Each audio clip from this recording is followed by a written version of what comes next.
আপনি যদি কখনো সমস্যায় না পড়েন, আপনি কোনোদিনও কোনো মানুষকে চিনতে পারবেন না।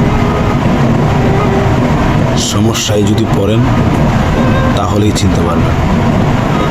একটা কথাই মাথায় রাখবেন, যে আপনার পাশে আছে সেই শুধু আপন নয়, এই পাশের মানুষটাও আপনার ক্ষতিগ্রস্তের অনেক বড় নায়ক হতে পারে। শুধু পাশে থাকলেই আপন হয় না। আপনার সাথে সব সময় চলবে তার মানে সে আপন না। আপনার কাজে কর্মে মানুষের চলাফেরায় আপনার যে বাহিরের যে কোনো কিছু দিয়ে আপনি আসলে বুঝবেন না, যতক্ষণ না পর্যন্ত ওটার ফলাফল আপনি ভোগ না করতে পারতেছেন।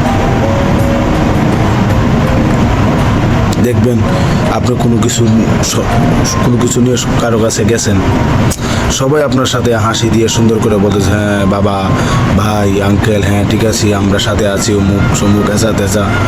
কিন্তু যখনই কোনো কিছু হবে বা আপনি যা মানে যেভাবে ওর কাছে গিয়েছিলেন, যেভাবে আপনাকে আশ্বাস দিয়েছিল, যখন পাবেন না তখনই বুঝতে পারবেন আসলে উনি এতদিন আপনাকে কি বুঝাই দিছে আর আপনি কি বুঝছেন, আর এখন আপনার পরিস্থিতিটাই কি হবে।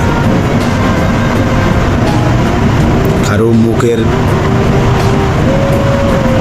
সুন্দর কথায় ভুলে যায় না, এটা ঠিক নাই, অনেক ক্ষতি করে মানুষকে। এটা আমি ভুক্তভোগী।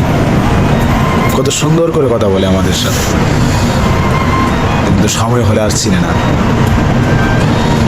স্বাভাবিক, হ্যাঁ, যদিও এরকম কিছু কথা আছে যে হয়তো পাবলিকলি বলা ঠিক না, এগুলো বলি, কারো নাম তো আর মেনশন করা যায় না, বলি।